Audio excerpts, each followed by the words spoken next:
But Michael won it in 2003, and his son has now just put in his best ever performance to 6th place. But yeah, I mean, fair and square, Ferrari were the quickest. Had it not been for that engine failure, I wrote in my notes, is this a definitive turning point for Ferrari in the season? They were the quickest car this weekend. Yeah, and it would have been a lot better had that fire not happened for Carlos Sainz, which was actually a pretty scary-looking fire, wasn't it, Les? Yeah, it really was. And part of it that was scary was that the car kept rolling backwards every time Sainz started to get out of it, and one of the marshals got a wheel chock and put it out there. But no, scarier than that was it's $6 a gallon, guys. Somehow I bet that feels more than that. Yeah, I'm betting that's more than $6. They didn't get it can't get that at your corner shell station. No. But no, all in all, and what a day for Mercedes, 3rd and 4th. Yeah. And what a day for the Haas team. Yes! Consecutive double points for Haas. And Mick Schumacher finishing 6th. And, really good. And carrying that aggressive aggression that he got from being slighted in the sprint race. Hey, whatever it takes. I love it. He's, like I said, he's channeling his inner Michael. Yeah. He is the chip off the old block. Yeah, no doubt. And it was, man, we got to wait for the constructor standings to update here in a minute. Yeah. But I haven't done that math yet, but that was... Haas is now breathing down the back of AlphaTauri, if my correct calculations are correct. Yeah, and let me see. Let me get the... so let me just run down the order here. So Leclerc wins, followed by Verstappen, 1.5 seconds back. He brought that gap down. Then Hamilton on the podium, great for Mercedes. Then George Russell, and then Esteban Ocon, who I think sat in 5th place for the entire race quietly. Then Mick Schumacher, like we said, in 6th. Lando Norris in 7th, followed by Kevin Magnussen and Daniel Ricciardo. He needed a good finish. Got some points. Which is good. In some points, that's right. Then Alonso, who started at the back, finished in the points. That's awesome. Hey, F1 just tweeted, Schumacher is your Salesforce driver of the day after the highest ever finish. Nice. That's a first for him, too. Yes, absolutely. Right. Then Bottas in 11th, Albon in 12th, Stroll in 13th, Zhou Guanyu in 14th, Pierre Gasly, Tsunoda, Vettel, and then didn't finish, of course, Carlos Sainz with a huge fire with that car rolling backwards while it was on fire. Then Latifi and Perez. Perez, of course, having damage early on in the race from Russell, right? Yes. Yeah. But yeah, that fire was crazy because it was huge was the thing. It was so dramatic. It wasn't a Grosjean-esque fire, but it was a big fire. And the car was rolling backwards while this was happening, but Sainz got out quickly.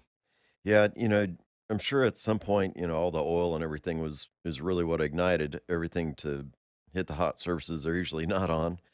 And, I suspect that's where it all started because there was an engine failure. We saw the magic blue smoke come out right before all of that happened. Oh, I did not see that. I missed that. I was taking notes, but that was after a long straight pull with DRS wide open as he was trying to get around. I can't remember who it was, but anyway, it was a long straight. And so the engine was at full bore, a little tiny squirt of fluid onto an exhaust manifold or something, and you're done.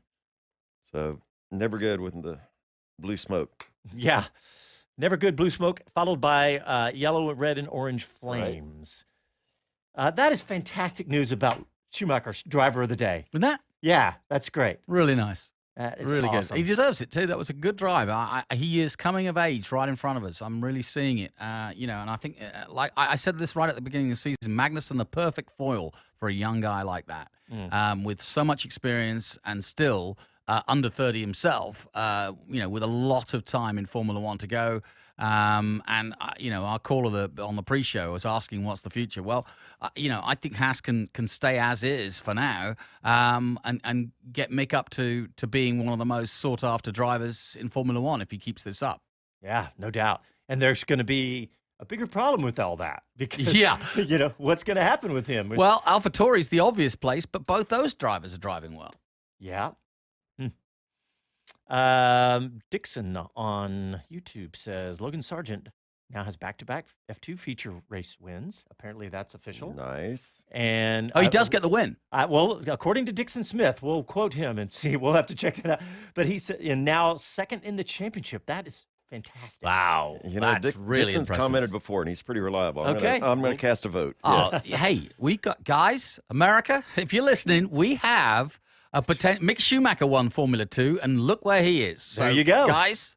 Pay attention. Well, I mean, look, Logan Sargent. Sargent's he's got it. You know, he's on the right path with the Williams Driver Academy. Yep. So this And is they're going forward. Look what they did to that car this weekend. That Dalton Capital is really putting some capital into that car, and they're moving forward. No longer the, I mean, look at Hassan Williams' season this year compared to the last two. yeah.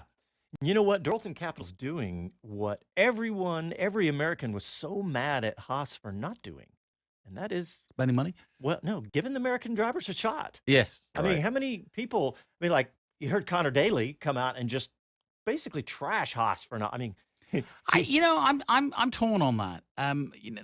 There's no love for empathy, or there's no room for nostalgia in Formula One. You go with what you got, and absolutely. Business says you take Schumacher. You don't take an American. and Williams they are in the right spot. In other words, Yeah. clearly at the back to be able to take a chance like this. Well, they have American investors. and they do have American investors. That's right. The difference is Haas is an American owner and who has run successful NASCAR teams forever. So, was wanting in to other words, promote that's his how I'm company. explaining it. Yeah. It would be lovely to have an American driver, and Yeah. I'd like to see it be Pietro. Yeah. And you said he was really good on the. It was awesome. F1 He did the television TV show, for the wasn't F1 Pro. If you haven't checked it out, check out the post-sprint show with Will Buxton and Pietro Fittipaldi. Very, very good insight. Yeah. Speaking of NASCAR, we're gonna have a NASCAR tidbit of news later on. Tidbit. Yeah. Okay. All right. Let's see what else we got here.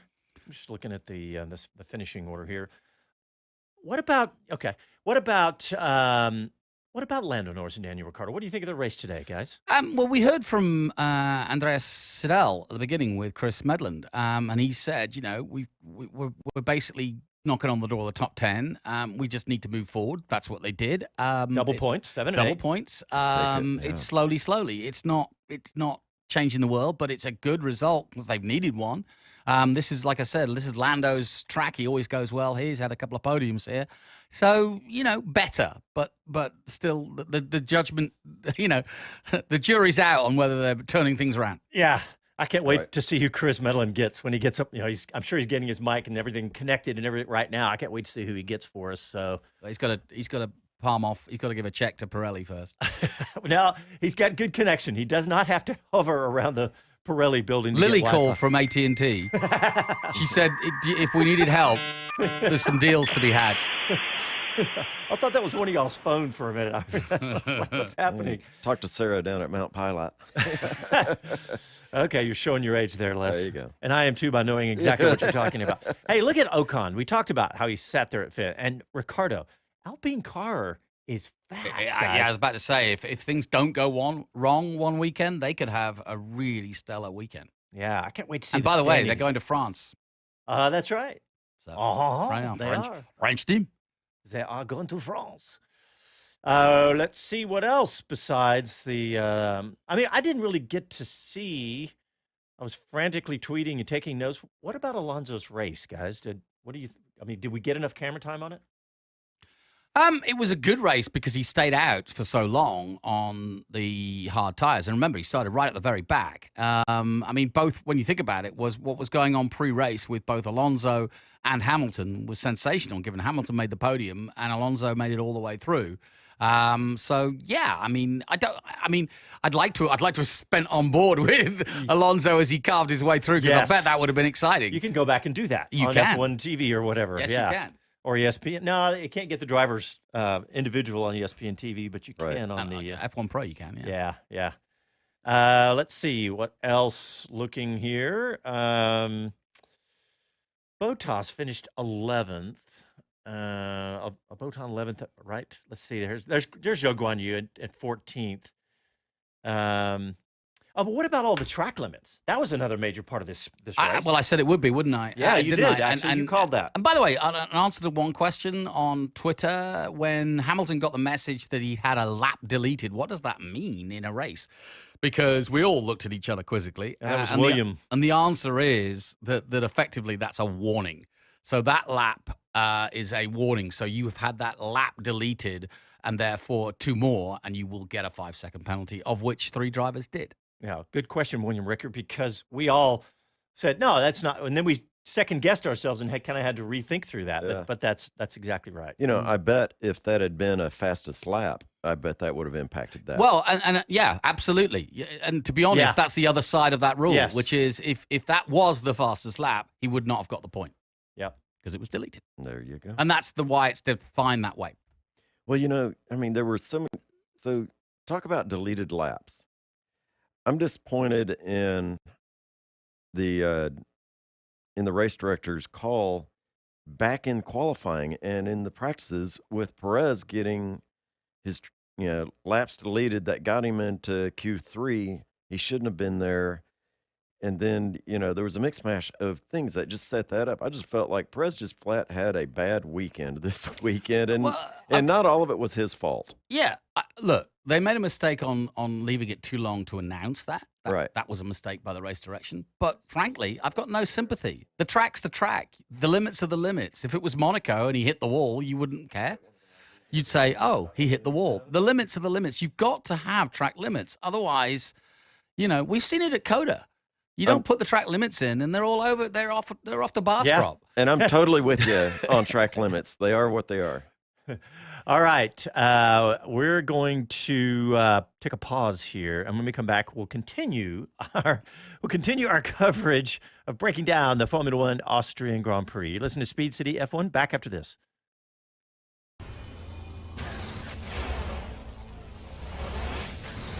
Hi, this is Gene Haas, and this is Speed City. You're listening to Speed City F1 on SiriusXM. Thank you, Gene Haas, who is extremely happy right about now. Even he's smiling. Yeah, he was. Hey, Gene, how about the car? Yeah, no, he was there today. I saw him in the background of the grid walk this morning. So we are not a bunch of winkers today. Did you say that word on? Move on. Let's see. Andrew on YouTube has Popele has a brilliant. Thank you, Jonathan. Has a brilliant observation. Austria and Great Britain races proving that the new regs are working. When was the last time you saw 5 cars that close together fighting for position? Yeah. And that race was like that, up and down. How many passes? I know. I mean, there was tons of... I'll say it again, and I'll keep saying till it happens. I want to get rid of DRS.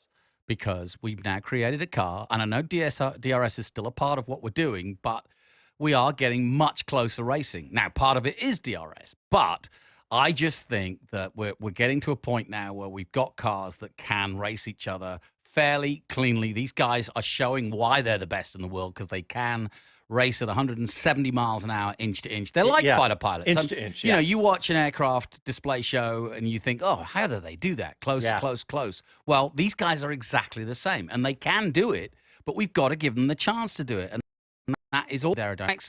And, Ross Brawn and his team have been working so hard over the last few years to make this so, and I think their fruits of labor are coming. The fruits of their labor, absolutely. I'm sorry, these guys are, Andrew and Dixon on YouTube are going, it's brilliant. Dixon says 2 races in a row as well. Andrew says, yeah, exactly. It says figure how long it would have taken for them to get it right, and it's perfect. Yeah, call in. Yeah. Actually, we can't take calls. We got Chris Medland going to join us from the grid here, from the paddock here in just a minute. But give us a call, 512-643-5483, 512-643-LIVE if you want to join the conversation. But yes, there was so much good passing. I generally try to keep track of how many, but there was no way today. There was no way. There was so much good passing. Good stuff. And I think, I don't know what France is going to be like. I've never been a big fan of Paul Ricard, to be honest. But Hungary will be fun. But it's tight. and not a lot of places to overtake, so it's more of a strategy race. But as we go to the summer break, we've got one heck of a championship. I mean, you can predict now, just looking at the points, that it's going to be wide open in the Drivers' Championship, and it's going to be interesting in the Constructors' Championship. Yeah, we probably won't get an update for a few more minutes here.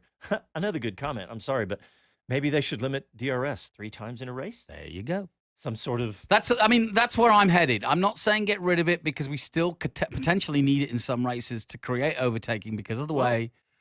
Go ahead, sorry. Yeah, because of the way, it's very hard to, like Hungary is a good example, you can't get past.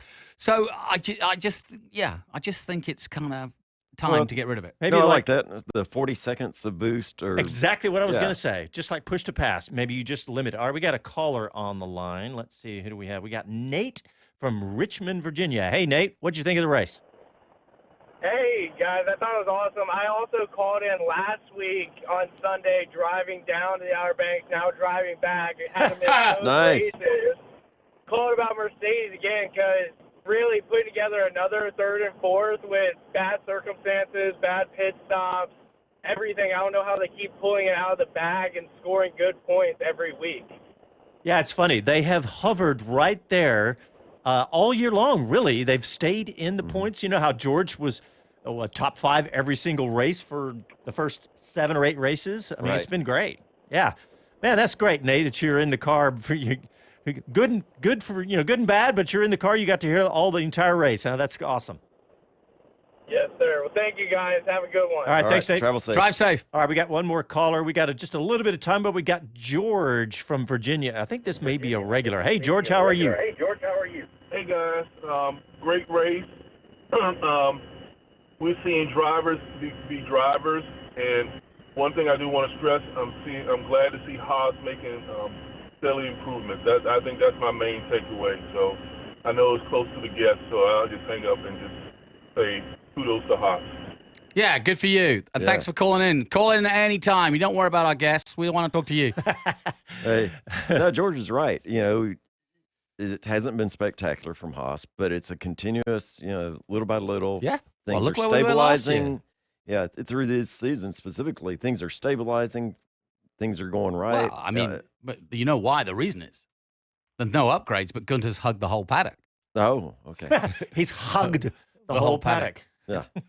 No, I'm not Gene. I'm Gunther. He's not Gene, he's Guenther.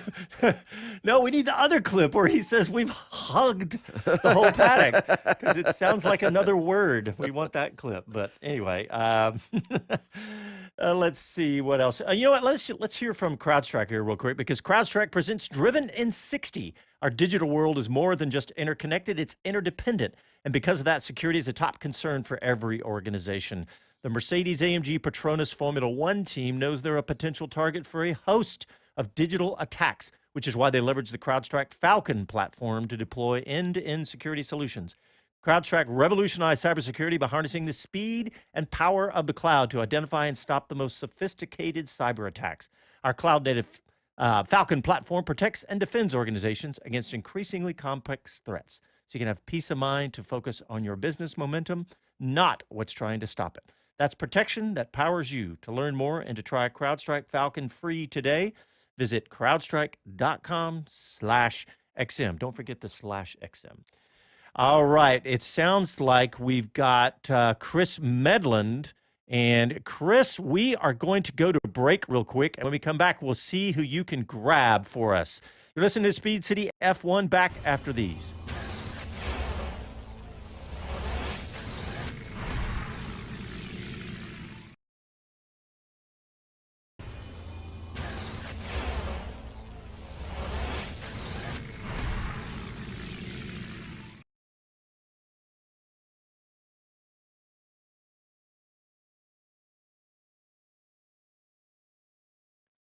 The Speed City F1 post-race show on SiriusXM is brought to you by CrowdStrike. Stop today's most sophisticated cyber attacks at the office, the racetrack, and everywhere in between. Learn more at crowdstrike.com/XM.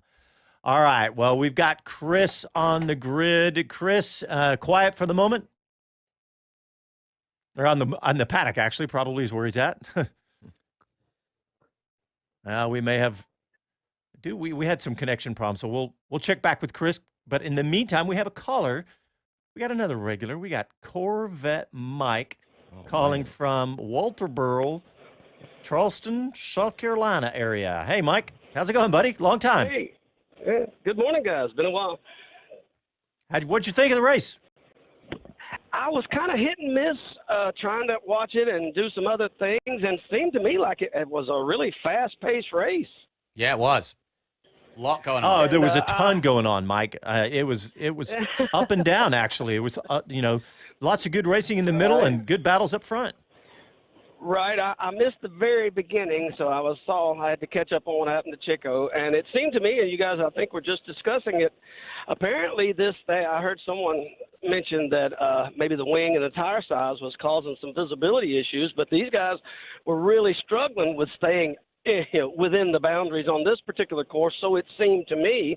But on another note, I just want to say how much I really love riding this new crest and wave of Formula One's popularity. I've got a 32-year-old son that watched, that thing or whatever it is that everyone's talking about. Drive to Survive. You're learning F1 the wrong way. You had to go back to Moss and all these guys and pay attention. You can't pick it up from 5 seasons of what flicks.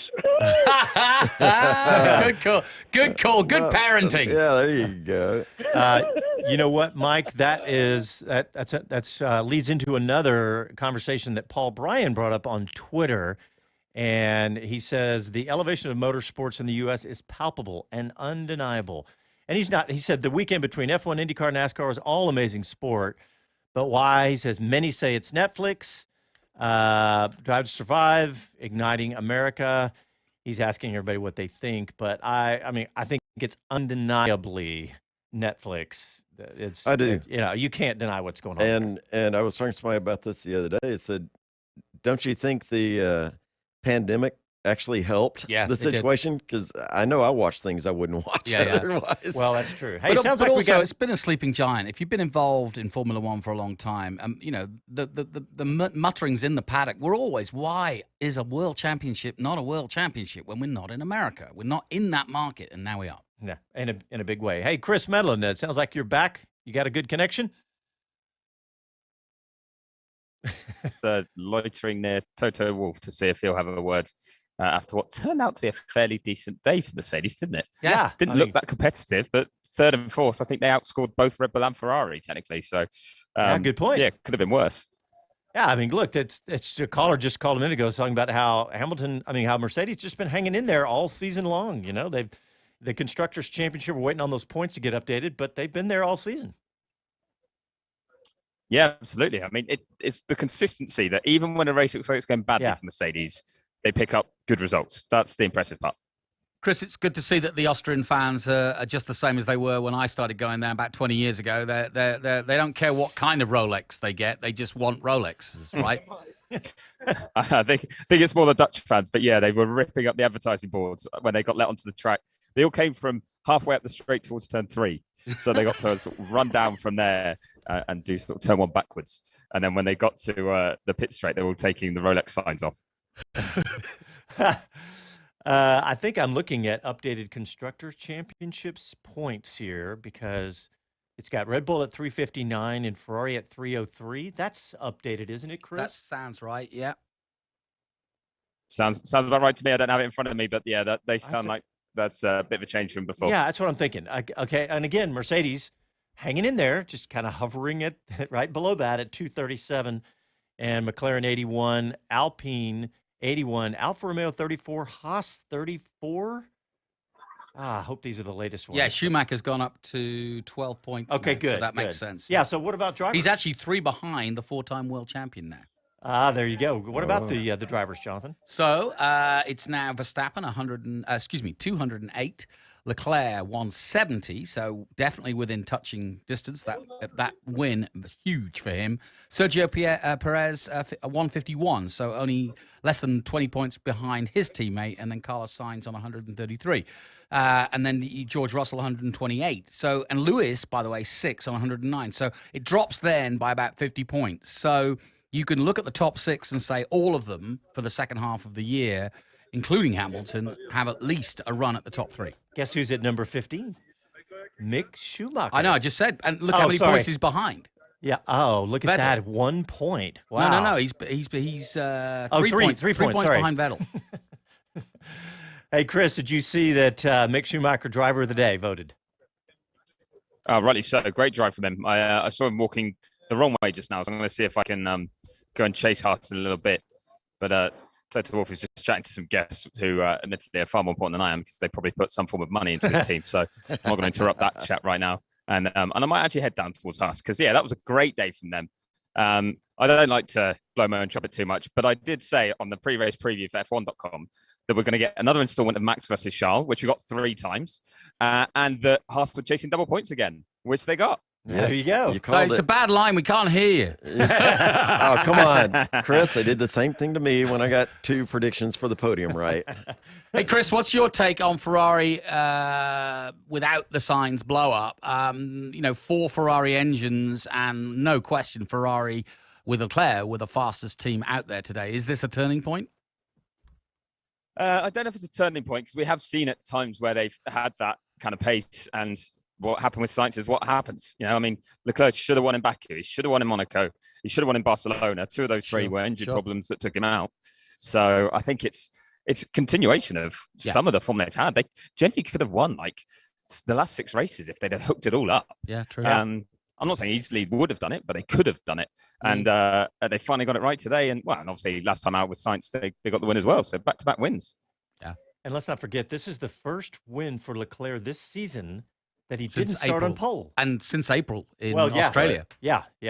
But he's had to be on pole to win. It's really kind of a weird stat, but I'm glad he broke that because that's going to make it a little more interesting. But any break in Toto's conversation over there, Chris? No, I've headed down towards Ferrari now. Actually, Mattia Binotto is absolutely swamped, but it's weird. I think he's probably more happy now than he would have been kind of last week because that raw pace was really good. It wasn't a Red Bull issue that gave them the win. But the downside is they did have the Sainz blowout. It's bittersweet, but I think it's the pace will be the most encouraging thing for them. But he's also being swamped right now. So I'm just going to keep dancing my way through different guests and find someone who does want to talk to us about how their race went. Let's see what else, Chris. We were just going through before you got on talking. We were talking about that huge fire that Sainz had. I mean, that was actually pretty scary looking. It was a pretty significant fire, and the car rolling like that too. That was. But don't forget, I think the problem was it was not in gear, so it could roll. Yeah. So Carlos was like, "Well, I can't jump out; it's going to go backwards." But then, if you're a fire marshal, you can't just stop it from behind because it's on fire. So it was a very awkward situation. And I think I'm right in saying that Carlos turned the wheel left when he jumped out, so that it rolled backwards and stopped against the barrier. And that kind of stopped it being a much bigger issue. Yep, I think you're absolutely right. Scary moment. When those flames started pouring out, I was like, oh, my word, because he was still stuck there. And I just thought, ooh, get out, boy. Yeah. One of my favorite passes of this race was lap 12 when Leclerc passed Max. Yeah. And kind of, was Max sleeping there or not? But the car, that leg control that Leclerc had, that was fantastic. No, there was some really nice work done on that overtaking. I think Max was slightly off. You think so? You think he was? I think he was slightly off, but still Leclerc was there, and no matter what, it was really, he was on his toes to capitalize on that against Max. So either way, good call. One of my favorites was when both Schumacher and Magnus were able to pass. Who was it? Stroll with DRS on that. That was awesome. Yeah, that was excellent. Lots and lots of some really good races today, wasn't there? Yeah, you can pick out quite a lot of them that were exciting moves. I think the someone at turn 7, I'm trying to remember the exact move. Maybe it was the one you just mentioned, but I feel like it was Mick that pulled a good move at 7 as well at one stage down the inside. So there was some really good battling at times. This track's very good for it, and I think that's 2 races in a row we've seen some really, really good fighting. How about Alonso's move up the field? I would like to have seen that on board. Yeah, he kind of did it a little bit more through strategy with starting at the back and trying to run long. Mm-hmm. But then it did come to him a bit, and he had some good moves. Certainly at the end, I would have liked to see. He fought through, but he's under investigation because he there's potentially his car was released in an unsafe condition from his last pit stop. So we'll wait and see what the outcome is of that. Because if he loses 10th place in that final point, it'll be Bottas that finishes 10th. Just as Bob said, to keep an eye out on Alonso and Bottas coming through the field. Hey, you know what? We were talking about Andrew, the last name that you said a while ago, the guy on YouTube. Popole. Guess who that is? Wait. That's Andy P. Ah, Popole. I was going, why did that? His photo looks familiar. And I was like, that's Andy P. No wonder. No wonder he's so brilliant. It's Andy P. Totally. He's happy because he's got McLaren points. Let's see. We saw a 2.4 second pit stop. I think that's about as fast. That was from Leclerc. Yeah, I can't. Not Red Bull, but that's been about as fast as we've seen all season. I can't open my eyes in the morning that fast. Well, Hamilton got a pit stop over 3 seconds. Over 4 seconds, actually. And then another one. Yeah, and then another one at higher. Yeah. What's going on in Mercedes pit stops with this? Yeah, that's kind of un-Mercedes-like, isn't it? Yeah. I bet there's some discussions going on around that. Hey, Chris, what about all of the track limits today? What did you think about all that? There was a lot going on there.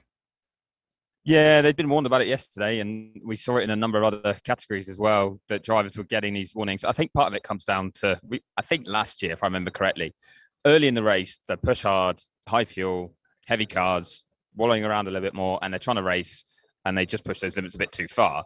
And then they start to rein themselves in. But I was surprised at how many drivers didn't rein themselves in quickly enough today. Maybe it's just because they were battling more closely. Maybe there was just a bit more in the race to be had. But there was quite a few penalties in the end. Warnings turning into 5-second time penalties. Pierre Gasly's just walked past me with a face like thunder. He's had AlphaTauri had a terrible day.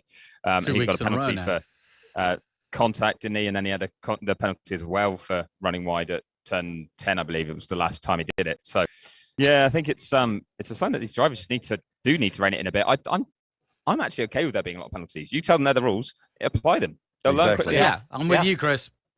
Yeah. And we mentioned earlier, the only one that I had issue with is they didn't call it on Perez yesterday and or through the qualifying, and that impacted who would be in the Q3. Yeah. And so that was really my only issue. I'm totally fine with calling track limits. That's why they're there. And Vettel he spun and backed onto the track again, just like he did yesterday in the sprint race. He backed out on the track. You were saying, Les, it may have been momentum. But... Yeah, it was debatable. I mean, he definitely had control enough to steer and aim his tail back onto the track. But, yeah, that was one of the things that, I could have seen somebody argue that was unsafe re-entry to the track because he definitely was in control. Cool. Interesting comments on YouTube. Couple of them. One of them was Dixon says, I think they should have put out a full safety car for Sainz engine failure. It was offline. Yeah.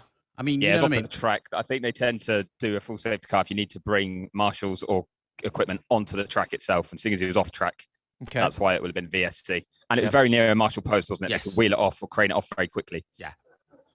And Paul Bryan cracks up every race. He always has something funny. Remember what I said? Can I say wankers? He said, no, you may not use wankers on our broadcast. Please use plunkers. There you go. Thank you, Paul. Thanks from Brilliant. Your FCC friends. Yes, there you go. He's absolutely correct on that one. It is great. By the way, guys, we were talking penalties. I don't know if we picked up this during the already during the broadcast before I joined, but I warned everyone about it before the race. But Logan Sargent did win the Formula 2 race. I know. The penalties were applied, so he ended up as another race winner, back-to-back feature race wins for him. And he's second in the championship. That's right. Sorry, Chris, but Dixon Smith. Yeah, 39 points is the gap. Dixon Smith on YouTube beat you to it. He gave us the full report, and so but it has been verified, Dixon. So there you go. Right. Oh, you could definitely trust Dixon. But yeah, I was having to run outside to do. I did the little news bulletins for SiriusXM's like general sports news at the end of each qualifying and race session, and I was fighting against all of the people that were running to get down for the podium and things like that. It was a bit of carnage outside, so that's why I was late joining, and that's why I'm sorry I missed that and gave the information twice. All good. No worries. We'll take that report twice anytime.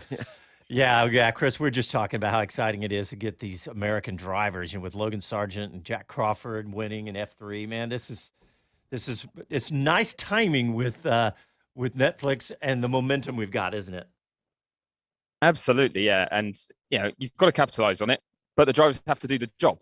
And that's the main thing. I mean, I think everyone has said that it'd be great to have an American driver reach F1, but they've got to get there on merit. And right now, Logan's starting to make that case, isn't he? Yeah, he is. Yeah. All right. Well, coming up after this, we are going to talk a little bit more about Jack Crawford because Jonathan has a story about Jack Crawford's dad and the Indy Lights. We got to touch on this just because. Yeah. So, all right. You're listening to Speed City. Back after this.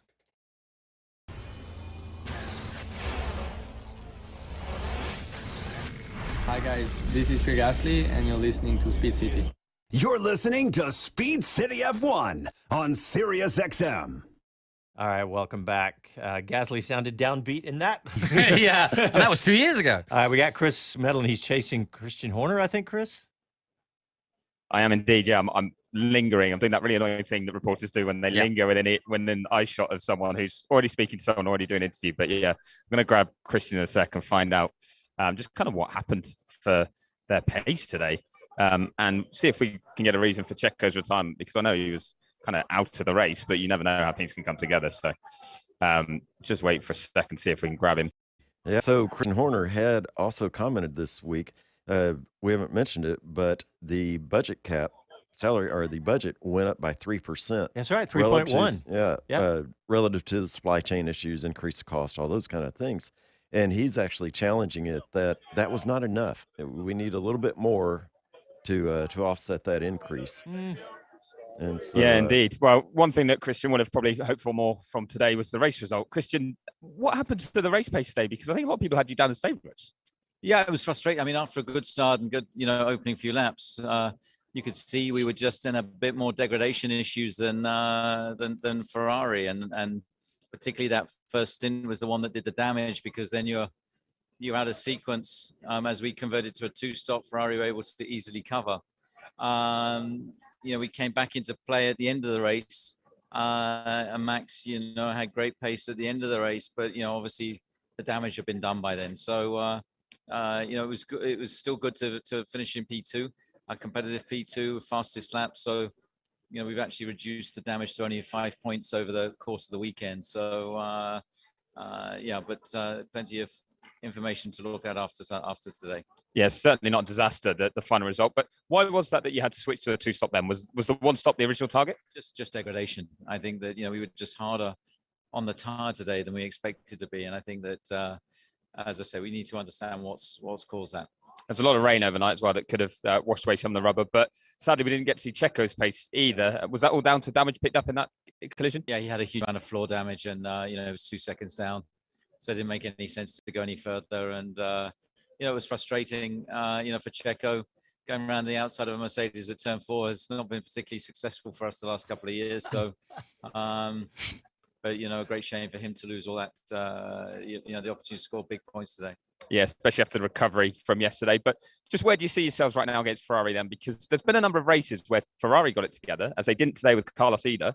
They could well have won as well. So how do you see the championship battle and the balance of it right now? I mean, we're only at the halfway points. There's a long, long way to go, and plenty of things can happen. We've seen that already in this championship. So, we just keep our heads down, keep pushing, and trying to do the best job we can. Well, we'll see how that goes in France in a couple of weeks. Christian, thanks for your time. Great stuff. Really good stuff. Yeah, fantastic.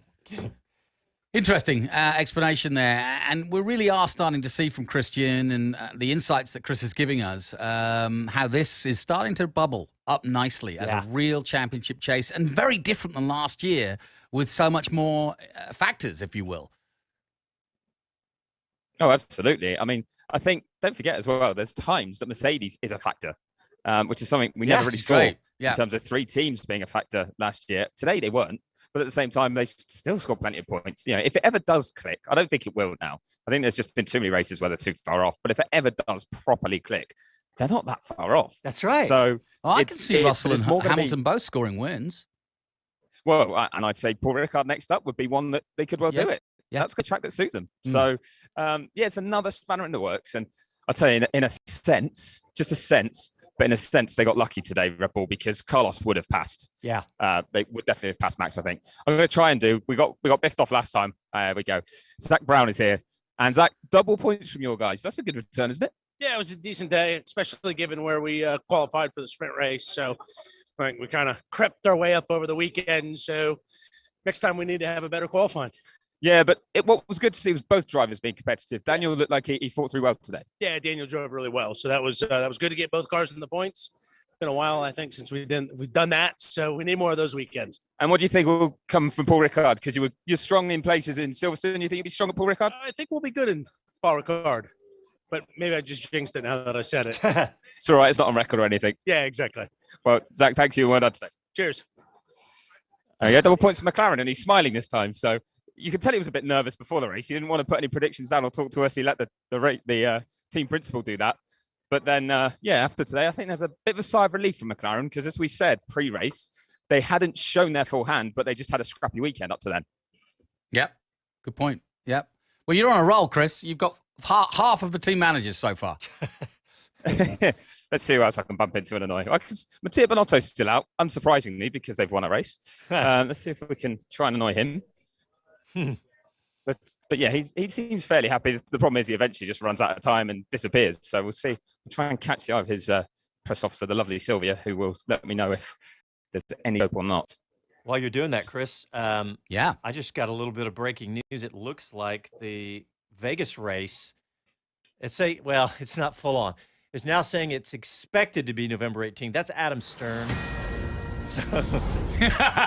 Breaking news. Happening now. That's 1 week before Thanksgiving. Have you heard any news, Chris, about Vegas?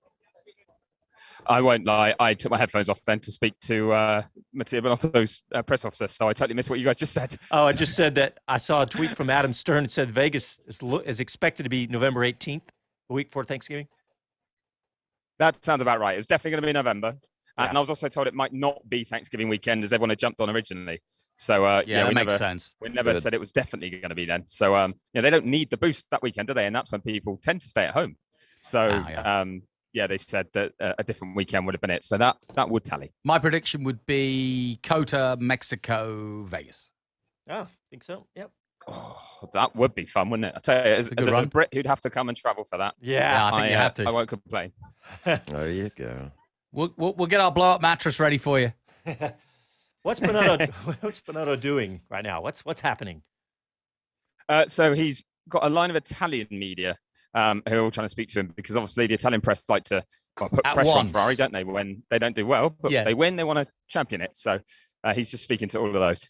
Y'all know how bad I am at pop culture, Chris. I saw a couple of female American movie stars. Are there any stars this weekend? It was all Tom Cruise this weekend. What if this weekend? Admittedly, I was at a bit of a loss for any stars apart from Gordon Ramsay doing back-to-back races. Yeah. So he was at Silverstone with his daughter, and he was here as well. And there were a number of Red Bull Leipzig and Red Bull Salzburg players, soccer players.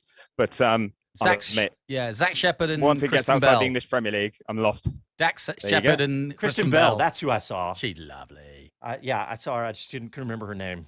But yeah, that's pretty cool. We have American stars at every race, it seems I like met now. Gina Davis at a race in Monaco. Really? Yep. Was she as tall as she? She was exceedingly tall. Exceedingly. Well, that just means you're not. Hey, Chris, while you're waiting, are you getting excited for getting in a car next week? I am indeed, yeah. I fly early hours of tomorrow morning from Vienna to get myself over to Virginia International Raceway to drive a Formula 4 car, courtesy of Skip Barber. So that's going to be a lot of fun. Although my flight got cancelled this morning, so I'm in the process of trying to resort all that. Scrambling? In the middle of a race day. So that's fun. Don't worry, I'll be there with your spare helmet, spare overalls, and some engine mapping for you. And I'll bring the two Formula 4 champions so that you'll be all right. I genuinely actually brought my helmet on this trip, so I've got that with me, and I keep being terrified that I'm going to forget it because I'm going to end up. I'm not used to carrying an extra bag with me on the plane. I'm sure I'm just going to leave it on a plane at some point. So I have reminders on my phone every time I get off the flight to just make sure that I've picked up everything that's mine. Good man. Well, I've done it. It's exciting. Skip Barber in F4 car. That's something that you're going to have a blast. And I commentated on the Skip Barber race school. That's right. Races at Lime Rock. Good fun and great car too. You'll enjoy it. I'm really looking forward to it. I've had advice from Lando Norris because he's driven that car to win the British F4 Championship. That's good. Good guy to talk to. I had an interview with him about that. Yeah, and Sergio Perez, who is the only driver on the F1 grid who raced in the Skip Barber Racing School. Yeah, you got to channel your inner Norris, Nathan. Yeah, I've managed to get a few tips, not a huge amount, because they're kind of like, well, yeah, that was a long time ago now for them. Whereas for me, I'm like, this is me climbing the ladder at 33, not going the other way. Hey, if you do get Bonotto, we need to find out what's going on with that accelerator pedal, because that was interesting how right at the end it added a little drama for Leclerc when his pedal would not come all the way back to zero is what it sounded like. Is that what you heard, Chris? Yes, Leclerc actually clarified that as well. I think I heard it at the start of the press conference before I ran out, saying exactly that it was a little bit nervy for him because it did mean that then he's having to sort of adjust his driving because it was carrying a bit more speed into corners and just not getting the off-throttle response that he'd be expecting. But at the same time, it didn't get any worse. He was worried it was going to get worse and going to cost him a race with the way his form's been. So at least it didn't get any worse for him. We had such generic problems. We had, at the beginning with Mercedes brake pedal pressure and sticking throttle. It's like I've had all those things in my road cars. I bet you've had floor damage too. You just don't know it. Absolutely. From Bastrop, definitely. Absolutely floor damage from my early days in the Four shock absorbers too, yeah. I've had floor damage from falling on the floor, haven't I? That's a different kind of floor damage. You hit your head. Chris, we need to get a break in here. Do we want to try to do it now, or do you think you'll get Bonotto? No, go for it. Go for it now. Bernardo's still in a very long queue. I don't think we're gonna be able to grab him at this moment. So hopefully later, if we don't get him live, we'll try and get him for the midweek show. That's right, for Wheel to Wheel. All right, well, let's do that now. When we come back, we'll have more from Chris in Australia. Listen to Speed City F1 back after this.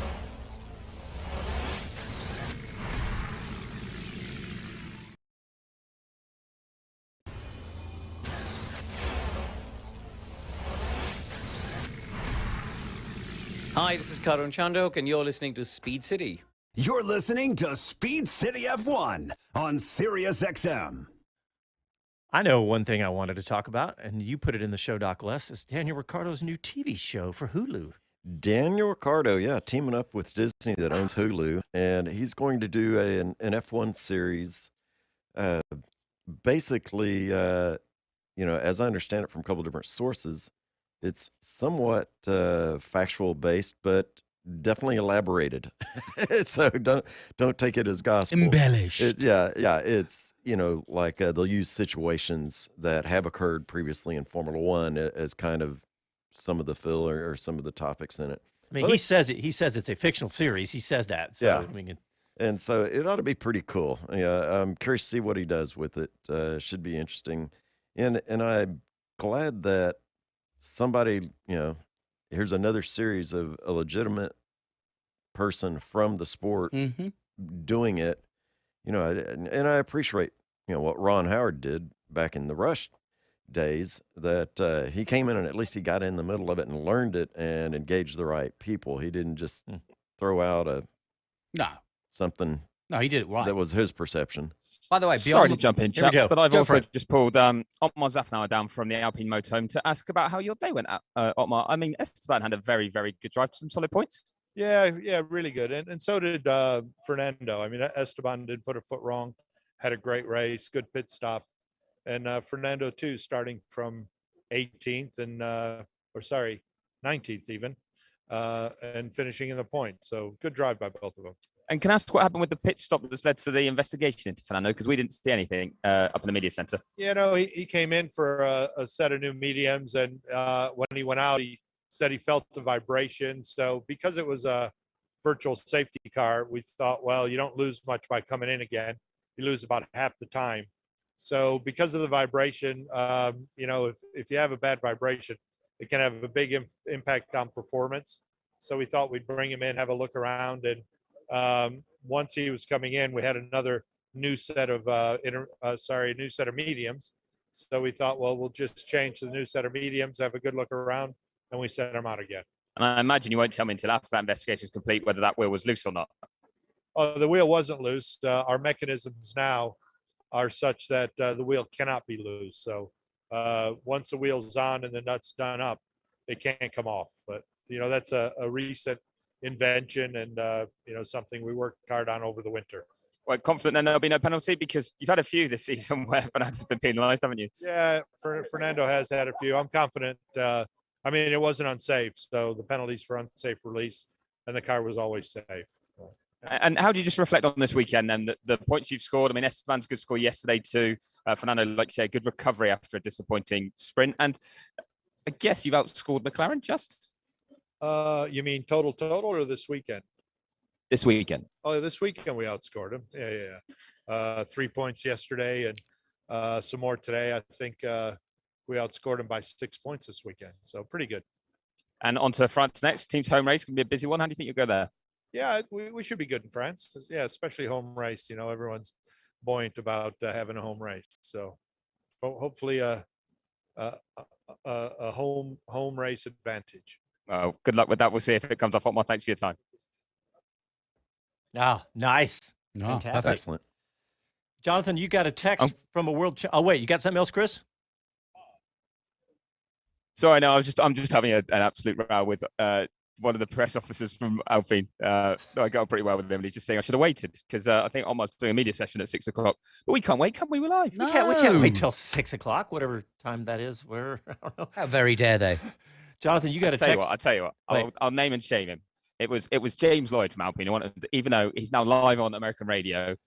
James, I'm sorry, that's why we couldn't wait. Okay. Thanks, Chris. See you soon. There we go. A man of few words. We met James in Miami. We met him down there. He's a good kid.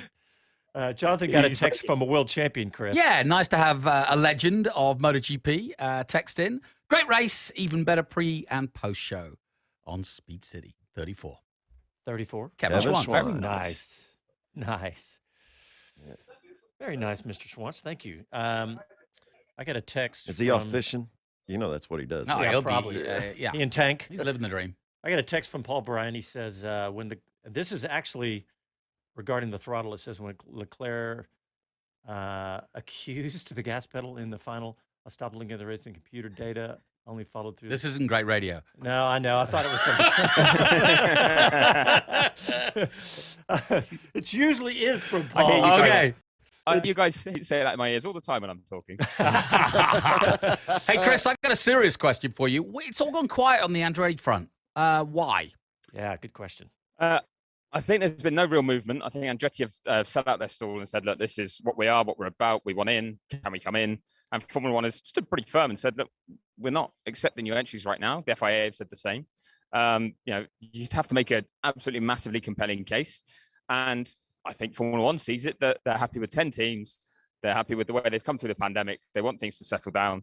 And I honestly think that Andretti rubbed up Formula One the wrong way and said, you came out publicly shouting that you wanted to be on the grid, which I personally, from my personal view, think they should be. I think it'd be great for the sport. But I do accept the view as well that just because someone puts their hand up and says we want in doesn't mean they should then be allowed in. So I think Formula One weren't happy with having to play this kind of, fight in the media to kind of defend themselves and explain why they're not ready for another team right now or don't want another team right now. So I just think it's kind of a bit of a stalemate and gone a bit quiet. And some of the other teams have kind of said similar. And obviously they'd have to give up a slice of the pie. F1 don't want to do that themselves. Teams don't want to give up any money. So it's it's a bit of a standoff right now. So I don't think we're going to hear any movement on that for a while. I think if anything, it's going to need to go quiet. Everyone's going to need to calm down a bit. And Andretti are going to need to come again and show, look, we're not going anywhere. We're serious. We've got everything in place. What can we do? Yeah, a couple thoughts that come to mind, Chris. I completely agree with all that. I mean, one, I'm sure Andretti is not used to hearing no ever.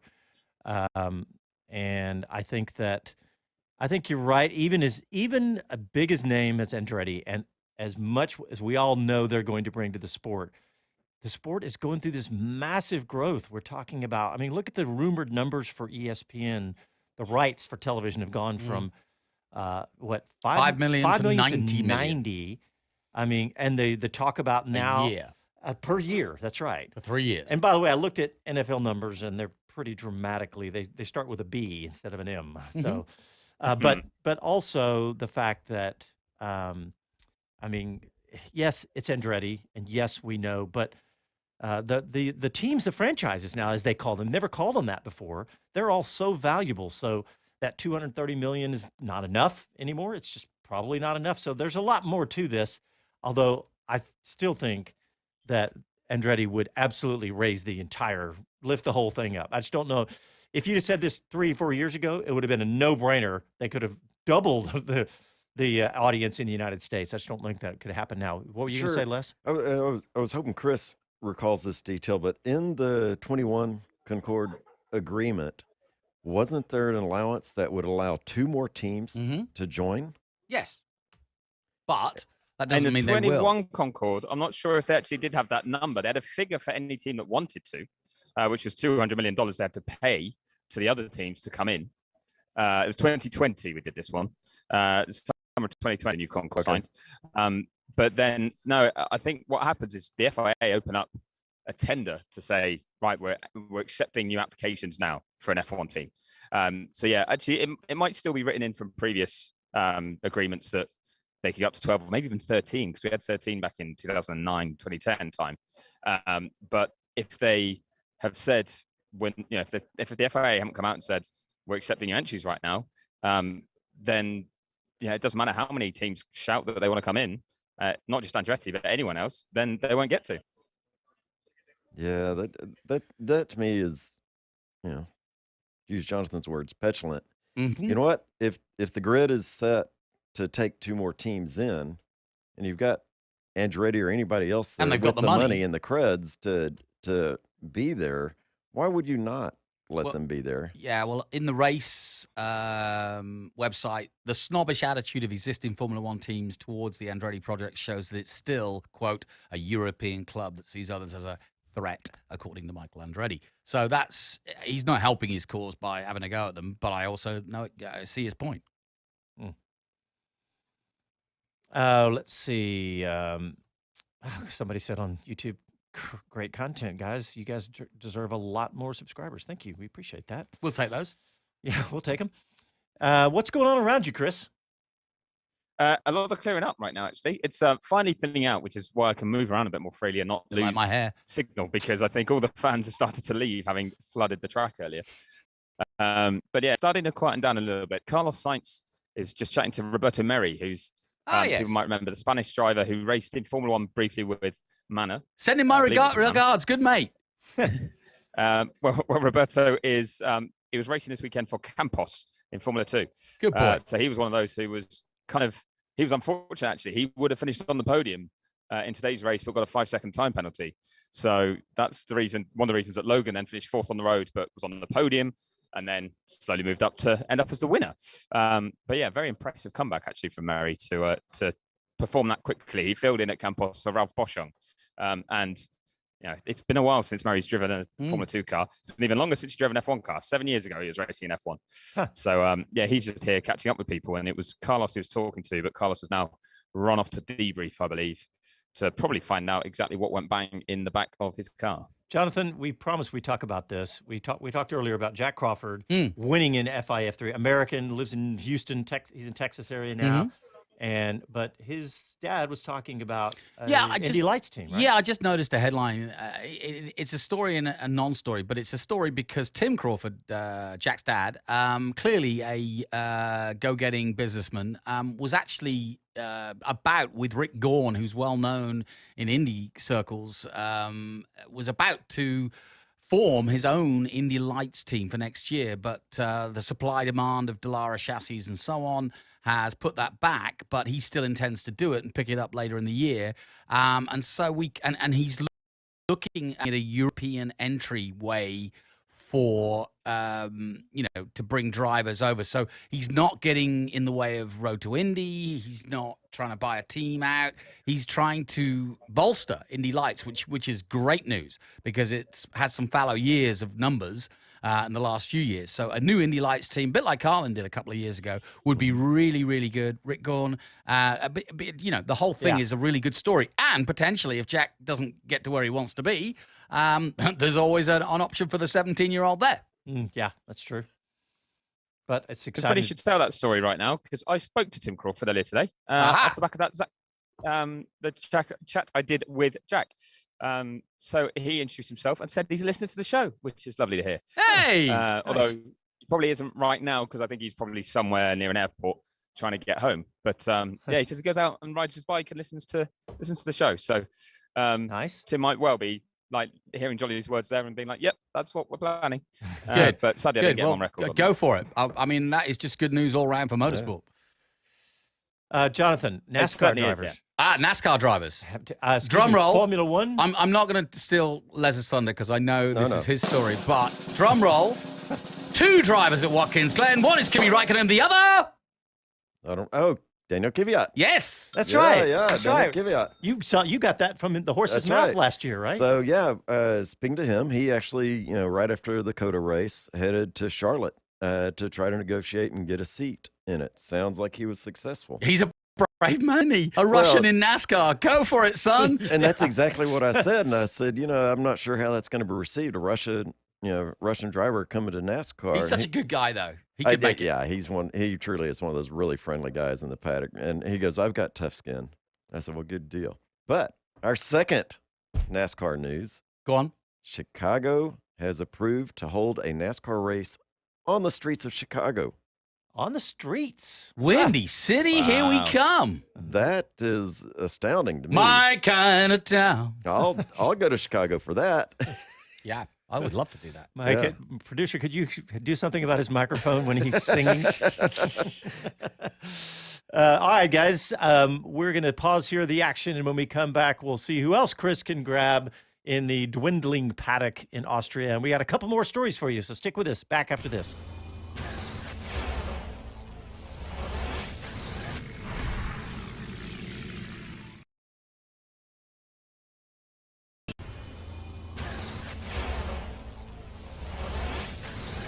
Hi, this is Jay Leno from JayLenosGarage.com, and you're listening to Speed City. You're listening to Speed City F1 on SiriusXM.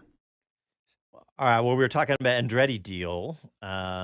Looks like the new ESPN deal is even closer, Jonathan, to getting finalized? Well, you've already talked about it, but yes, as you know, ESPN went up against Netflix and Amazon and NBC, who had the rights before. Exactly. But ESPN, although they're taking Sky coverage, they're getting big numbers, and I think the app is really selling it because you can get F2, you can get F3, you can get all the shows that F1 produce. It's a great home if you want to catch up with Formula One and you can't do it live necessarily. ESPN's app is really, really good, and plus they've got ESPN 1, ESPN 2, and for the American side of it, they've got ABC. Well, why don't we, we're reading this story off of Racer.com. Some guy named Chris Medland wrote it. Yes. Why don't we ask him? Chris, what about the some guy Sports Center style shows? That'd be cool. Yeah, so I mean, they're going to look at what else they can do around it. They're certainly thinking that the Western Hemisphere races, the American time zone races, they're going to go big on with a bigger crew. They had Sports Center live hits from Miami. They had Marty McGee down in Miami as well, doing shows like that. So they're going to do stuff around some of the bigger races. And I think it's one that might be a kind of a grower over the 3 years. And they'll take it from, just slowly expanding what they did this year and kind of doing it across a few more races next year. And then look at maybe subsidizing it with some digital content around that too. So, it's not signed yet. I've had that from both sides. It's not signed, but it seems to be just a case of kind of finalizing contracts and announcement timings and things like that. Hey, Chris, so, I get to interrupt you this time. I get to interrupt you this time because Jonathan has a friend on the phone. Yes, it's a world champion, I think. Is it Kevin? Yes, it is. Hey, buddy! Kevin Schwantz. Where are you in Tank today?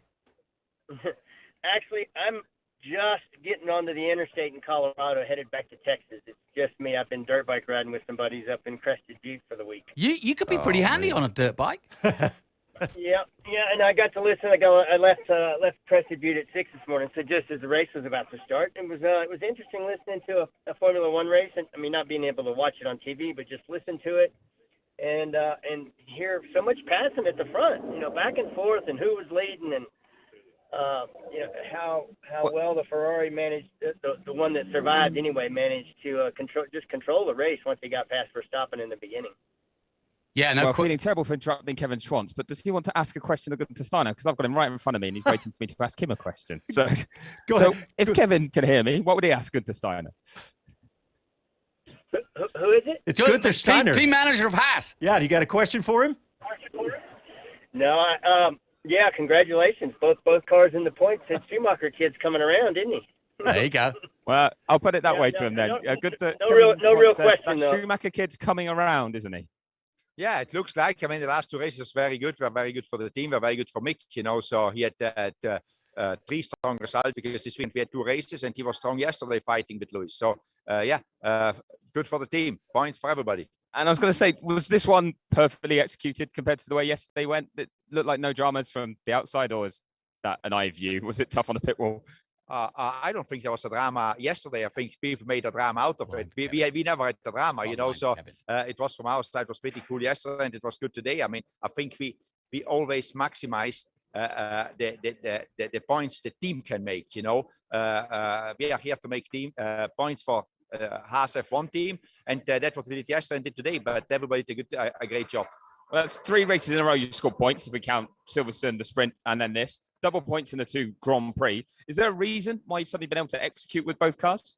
No, I think we just, as I said, either we made in the 5 races before little mistakes or big mistakes. We were a little bit unlucky when the cars were in the points. We had mechanical failures, So you make your own luck. But on a good weekend, we can execute. Obviously, the performance this weekend was good. I mean, in the performance in Silverstone in the race was good. In qualifying, when it rained, we were not on the ball. But here we qualified good. We sprint race good, and we race good. Yeah, and Kevin again scoring points as well. So just how confident are you for the rest of the season? How excited are you to have 2 drivers that are now delivering? Yeah, I'm very excited because if we can score with 2 drivers, we can march forward. This weekend, we went from being 9th in the championship to 7th. So hopefully it continues and we keep on marching on like this. So that rate is going to be in the lead by, I think, the Hungary weekend, maybe Spa. I was thinking by the end of 2029, no? All right, well, hold you to that. Thanks very much for your time. Good stuff. Hey, Kevin, are you still on the line? Yes, sir. I just wondered what you thought. The generations continue. We've got a Doohan on his way to Formula One, another arch rival of yours, and we've got a Remy Gardner in MotoGP. I mean, what's going on? We need a Schwanz. I saw Mick doing it at Goodwood last week, and I talked to him quite a bit about Jack, and he was off to a test in Imola, I think, in an F1 car on Wednesday or something. But yeah, how did he do in F2? I didn't see where Jack finished in F2, but he's right up there. I mean, he's doing, he's getting the results, and it's really impressive. And while we've got you, how about Joe Roberts? The other Robert, another famous name, but a different name. But he's starting to become his own name, isn't he? He really is. He had kind of a rough start to the season, but he seems to be, consistently finding his way to the front now. And a little summer break they're on right now may be just what he needs. So. Yeah, Cameron Bobier not quite there yet. Sean Dillon Kelly, starting to get closer to scoring points and finally getting there. But a couple Americans in Moto 2. That's good to see. And it's always good to see an old nemesis of mine. Their son's doing well. Remy Gardner's, I think, done a great job. Moto 2 world champ. Moto GP's gotten in there with a good team and just trying to continue to make headway. That it's hard to way off the way back of that field. In the beginning, but Remy's finding a way to do it pretty consistently. Well, it's great to hear you in full voice. Wait a minute. Hey, Kevin Schwantz, are you in a rent-a-car or are you in one of your cars? No, I'm in my truck. I got my motorcycle in the back. Oh, that's right. Okay. What's the truck? Yeah, what's the truck? Is it? My Ford F350. The 350. The 350. 350. Big seat in the back for the dog typically, but he didn't get to make this trip. There was too much time out on motorcycles spent for him to be able. Well, to and you absolutely need a 1-ton dually or whatever to haul a dirt bike. I'm going to put the hurt on Schwantz now. You're on dirt bike and mountain bike. Okay. Okay. I'm going to put the hurt on Schwantz now. He's on national radio, so sounds like you've got a lot of knowledge about this MotoGP thing. I think as a legend, you should start a podcast with us and get going and get it out there. Let's do it. You guys tell me when and where I'll be there. All right. We heard it first. All right. Well, hey, Kevin, thanks, buddy. We're out of time. Thanks for calling in. Good talking to you guys. See you. Bye. Thanks, Kevin. Chris, we got about a minute left or so. Any final thoughts? Yeah, I did this a few times, but this feels like another weirdly missed Ferrari opportunity. Like Silverstone should have been a better result. There's been so many 1-2s on the table for them this year. There was one again today, and for all the good that it's a Leclerc win, I felt really bad just watching Carlos Sainz just trying to catch up with some people and then disappearing into the debrief. And that would have taken points off Verstappen as well. They need them. So it's encouraging that there's a championship fight on here. There's life in it, but Ferrari do need to maximize their opportunities and not just do it with well. Yeah, I mean, you're right. It's 56 points. That would have been a 20-something point swing with the points from Max and everything. You're absolutely right. What about you, Jonathan? Any final thoughts? Yeah, I mean, I'm excited. We've got a lot of racing, with France and Hungary coming up before that summer break, and I just feel that watch this space, watch the points, both drivers and manufacturers, as we head into the summer break. Although it's shorter and shorter each year, but we're looking at a cracking year. We really are. And Haas are are making points. Mick Schumacher's making points, and don't count out Alonso for a win, Russell for a win, Hamilton for a win, as well as the regulars. Yeah. Les Kaiser? The thing that I look is actually bigger than that. In as far as look at how tight the cars were racing today. Yeah. How many of Kevin them, said it. Yeah. Yeah. That's really just changed, the view of this. I love the idea of only giving a limited number of push to pass kind of situation. Yeah. Somebody on DRS. YouTube commented on that earlier. I forgot who it Making was. DRS maybe limited. Yeah. By the way, thanks to Bob Varsha for coming on the post show. He couldn't make the pre-show. He couldn't make the post show, but he'll be back for the next race for all of that. And of course, next Sunday night, we don't have our Formula One show, but we have our regular Sunday night show that's on YouTube and on Austin Radio. And of course, Chris and I will have our Wheel to Wheel show on Wednesday. Yeah, hey guys, listen into that. It's a really, really good show. Go to our website to find out all the details. Thanks, everybody. We'll talk to you next Sunday. Ciao, y'all. Goodbye, farewell, Auf Wiedersehen, good night.